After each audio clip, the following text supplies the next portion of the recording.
Back with the WMAY morning news feed and joined in studio by Springfield Mayor Jim Langfelder. And we've got a lot to get to here on WMAY. I'm Greg Bishop. Mayor, thanks for taking time. How are you? Good. Good morning, and hope you had a nice Christmas and look forward to the new year. Yeah, likewise. We enjoyed time with family.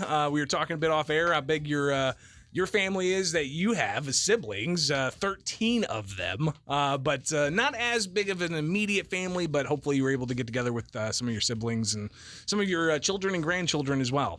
Right. Christmas Eve is normally when the Langfelders got together, and we were able to do that at my parents' house, which was melancholy, but nice and relaxing. Wasn't as hectic as I thought it'd be, but it was a nice way to get together and enjoy the holidays. Of course, some were masked up. Most, I think, if not all, were vaccinated. So I think there's that confidence in doing that. Well, Mayor, speaking of the vaccines, let's go ahead and start there. We've seen Chicago Mayor Lori Lightfoot and even Cook County implement a vaccine mandate for anybody 5 years or older to be able to go to a restaurant, to be able to go to a gym or an entertainment facility. I don't think it impacts churches or office buildings or the airport, but is this something that the city of Springfield's looking at to possibly implement? Well, I think the restaurants and other establishments been hurt enough by the pandemic. What we're trying to do is work our way through it. And so I don't see that forthcoming. I believe, we're at a point in time where people should understand what we're all up against. I encourage everybody to get their vaccine and boosted if they haven't done so. And if you haven't, wear your mask when you're around others and be conscientious of what we're doing. But really for businesses, that's the other side of the coin that can be great impact to any community.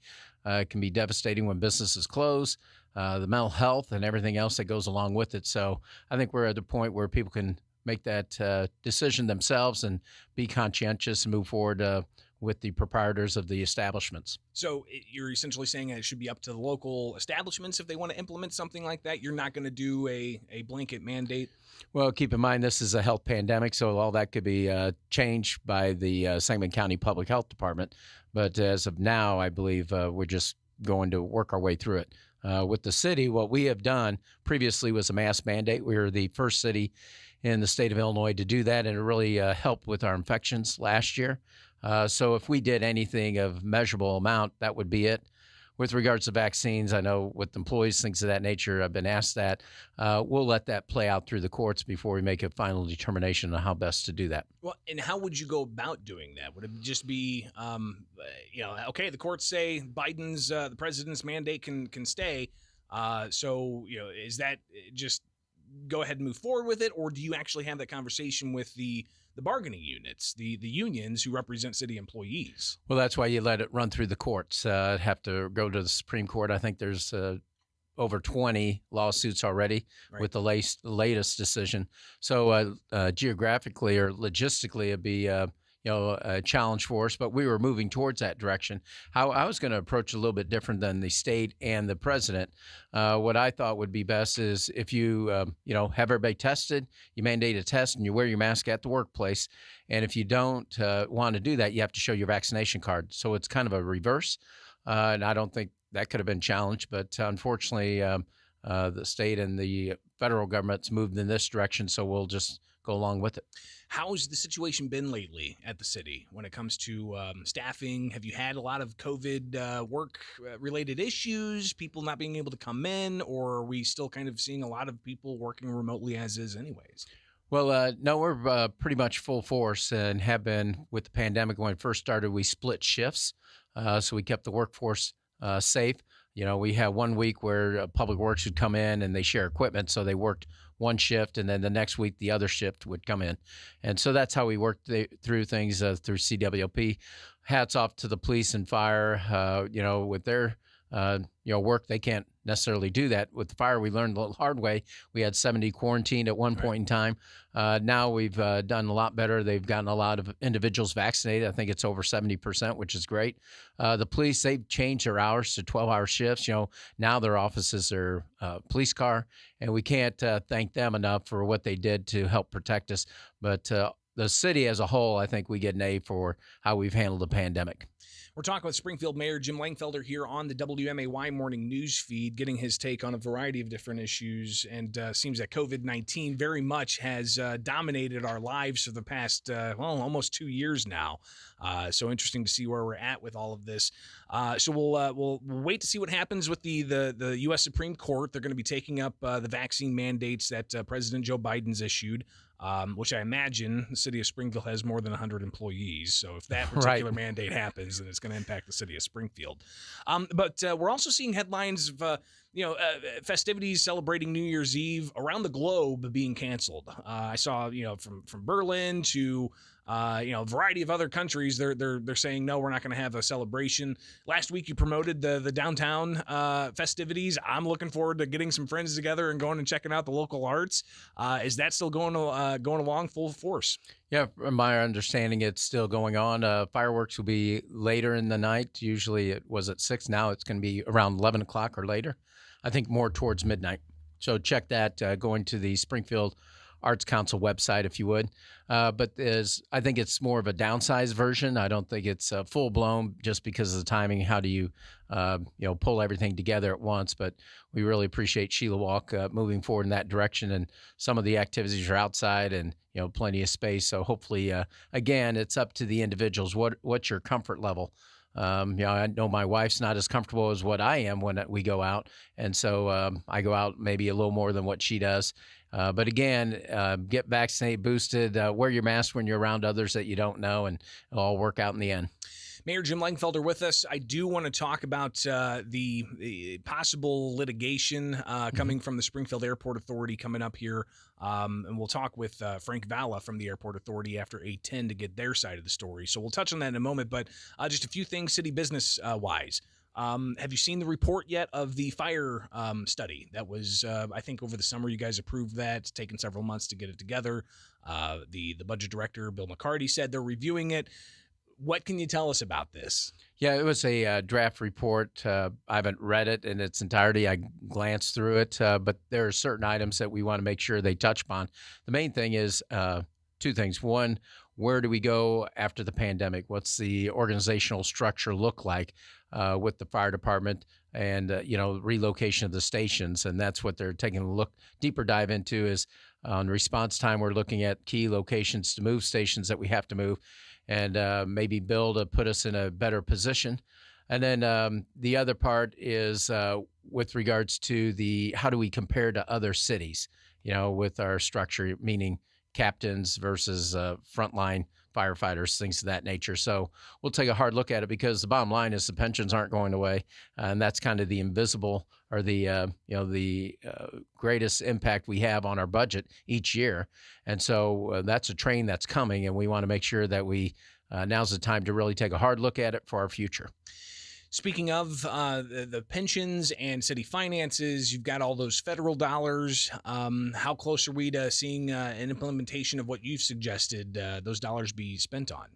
Well, that'll come out through our budget, and we're in pretty strong position right now fiduciarily with regards to the pandemic. What helped in our favor, it started right in March. That's when our fiscal year starts. And so we were able to tighten the belts and really cut millions of dollars out of the budget. And Director McCarty will report on it. That has really saved the city and put us in a strong financial position. And then the retail rebound has been stronger than what was anticipated. We're talking with Springfield Mayor Jim Langfelder on the WMAY morning news feed. I do also want to touch on what your New Year's resolutions for the city are. So just think about that here while we also talk about the Airport Authority. So I'm going to ask you to kind of think while we're moving forward here, touching on all kinds of issues, and I appreciate you coming in.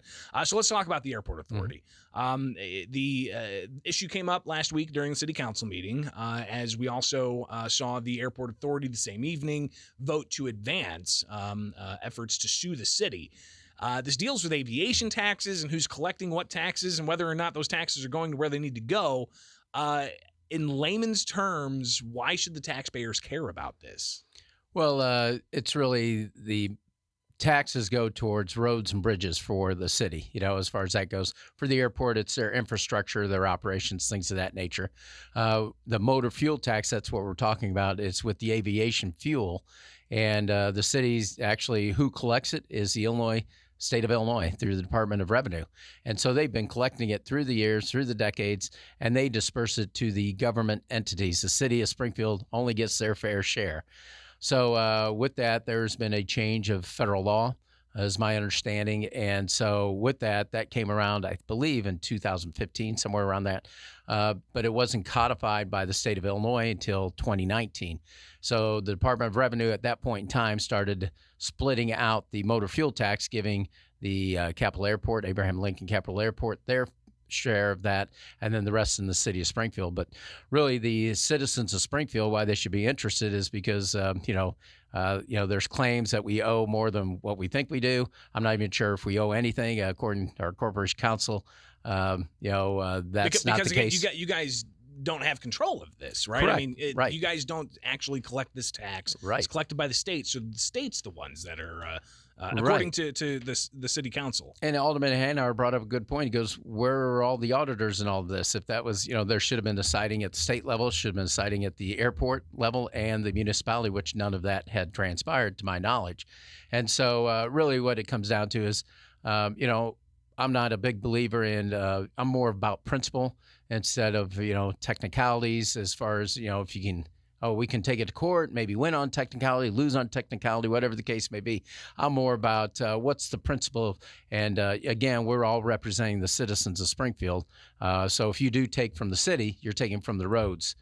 So that's something that we are very protective of. We don't take lightly, but it's something that we'll work through, I'm sure. So have there been conversations between last week and this week, or even before last week, with the airport authority and city officials over this? Well, they've sent correspondence letters, previously, and I can't remember when the last one was with regards to that. So, it's been the attorneys that have been talking, and I thought it was pretty much settled, but that's not the case, evidently. So I think it's more when it raises, really, it should be a graduated impact. Have your attorneys work it out, the finance, Director McCarty with their finance person.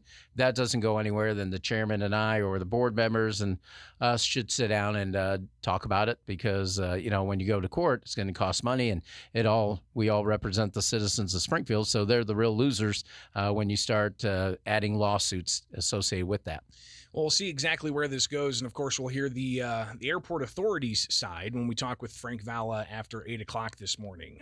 Mayor Jim Langfelder, finally, your New Year's resolutions for 2022. I can't believe it's almost here. Right. Well, I'm sure I'm in line with the others personally. Health, be conscientious of your health with regards to that. But work-wise, we're really looking forward to the future with the ARPA funds. How do we transcend or transform Springfield? So in a broad stroke, it'd be our inner core. I know people, some on the west side, how do you integrate things? How do you maximize your resource? How do you work with others to make things better? So that's the direction I still will build upon, how to keep those open lines of communications as much as possible and moving forward in that direction. So we'll definitely have more conversation about that as we head into the new year and early next year. Springfield Mayor Jim Langfelder, greatly appreciate you making it out to the studio with us and sharing your thoughts on a variety of things. Well, thank you. Have a happy new year. You too. It is the WMAY morning news feed now at 7:55, and your forecast, a high of 46 with a low of 37. Tuesday, rain with a high of near 50. And then Wednesday, partly sunny, 39 the high. By Thursday, mostly sunny, a high near 40. Right now, about 52 degrees. Stay informed, stay connected on WMAY. It's 7:55 from Culver's West on Wabash. Butterburgers and fresh frozen custard. Handcrafted